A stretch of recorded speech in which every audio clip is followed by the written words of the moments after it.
നമസ്കാരം. ശബരിമല സ്വർണ്ണക്കൊള്ളയിൽ മുൻ Devaswom board president PS പ്രശാന്തിന് മേൽ വീണ കുരുക്ക് കൂടുതൽ മുറുകുകയാണ്.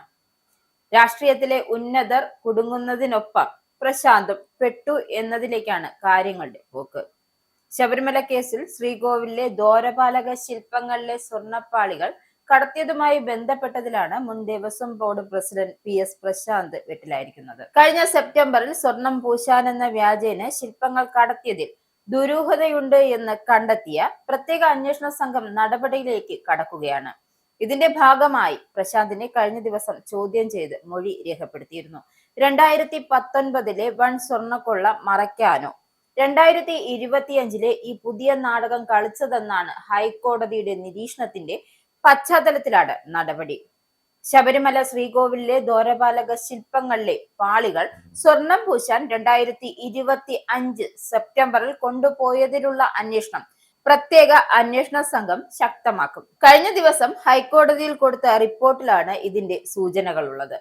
സ്വർണ്ണക്കൊള്ള റിപ്പോർട്ട് ചെയ്ത സമയത്ത് 2019 നടന്നതു മാത്രം അന്വേഷിക്കാനായിരുന്നു ചുമതലപ്പെടുത്തിയിരുന്നത്. എന്നാൽ ഓരോ 2 ആഴ്ച കൂടുമ്പോഴും SIT ഹൈക്കോടതിക്ക് നൽകി വന്ന റിപ്പോർട്ടുകളിൽ പുതിയ വിവരങ്ങൾ വന്നതോടെയാണ് കേസിന്റെ വ്യാപ്തി കൂടിയത്. 4 വിഭാഗങ്ങളായുള്ള അന്വേഷണമായി വികസിക്കാനിടയാക്കി. 4ാമത്തെ വിഭാഗമായിട്ടാണ് കഴിഞ്ഞ വർഷം ദ്വാരപാലക ശില്പങ്ങളിലെ പാളികൾ സ്വർണം പൂശാൻ കൊണ്ടുപോയത് ഉൾപ്പെട്ടത്. ഈ അന്വേഷണം നിർണായക ഘട്ടത്തിലേക്ക് കടക്കുകയാണ്.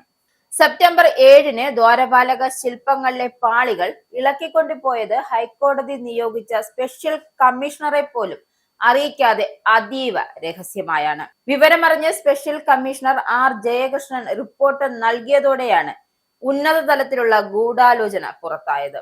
2019 നടന്ന കോടിക്കണക്കിന് രൂപയുടെ സ്വർണ്ണ ക്രമക്കേടുകൾ മൂടിവെക്കാൻ പുതിയ സ്വർണം പൂശൽ കരാറിലൂടെ ശ്രമിച്ചോ എന്നാണ് SIT പരിശോധിക്കുന്നത്. കേസിലെ 1ാം പ്രതി ഉണ്ണികൃഷ്ണൻ പോറ്റി, ചെന്നൈ സ്മാർട്ട് ക്രിയേഷൻസ് ഉടമ പങ്കജ് ഭണ്ഡാരി എന്നിവരുമായി പ്രശാന്തിന് ബന്ധമുണ്ടോ എന്നതിലേക്കാണ് അന്വേഷണം നീളുന്നത്.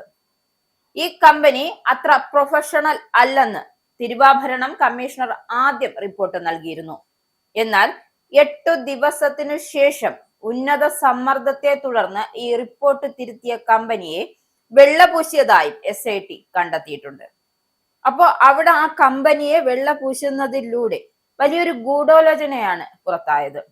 ഈ തിരുത്തൽ നടത്തിയത് ആരുടെ നിർദ്ദേശപ്രകാരമാണ് എന്നത് പ്രശാന്തിന് ഇനി വൻ തിരിച്ചടിയാകും. ഇത് സംബന്ധിച്ച മൊഴികൾ അന്വേഷണ സംഘത്തിന് നൽകിയിട്ടുണ്ട്. PS പ്രശാന്തിന്റെ മൊഴി എടുത്ത സാഹചര്യത്തിൽ അന്നത്തെ ബോർഡിലെ മറ്റ് അംഗങ്ങളെയും ചോദ്യം ചെയ്യാനാണ് SITയുടെ നീക്കം. വിജയ് മല്യയുടെ കാലം മുതൽ തുടങ്ങിയ സ്വർണ്ണക്കണക്കുകൾ ഹൈക്കോടതി സൂക്ഷ്മമായി പരിശോധിക്കുന്നുണ്ട്. എന്തായാലും സ്വർണ്ണക്കടത്തിലെ കള്ളക്കളികൾ ഹൈക്കോടതി വലിച്ചുകീറി പുറത്തിടുമെന്ന കാര്യത്തിൽ ഒരു സംശയമില്ല. ഇതിലടങ്ങിയിരിക്കുന്ന രാഷ്ട്രീയ ഉന്നതന്മാരും മറ്റുള്ളവരും എല്ലാം താമസിയാതെ തന്നെ കുടുങ്ങും എന്ന കാര്യത്തിൽ യാതൊരുവിധ സംശയവുമില്ല. അഴിയെണ്ണാൻ ഇനി ദിവസങ്ങൾ മാത്രം ബാക്കിയാകും ഈ കേസിൽപ്പെട്ട ഉന്നതർക്ക്.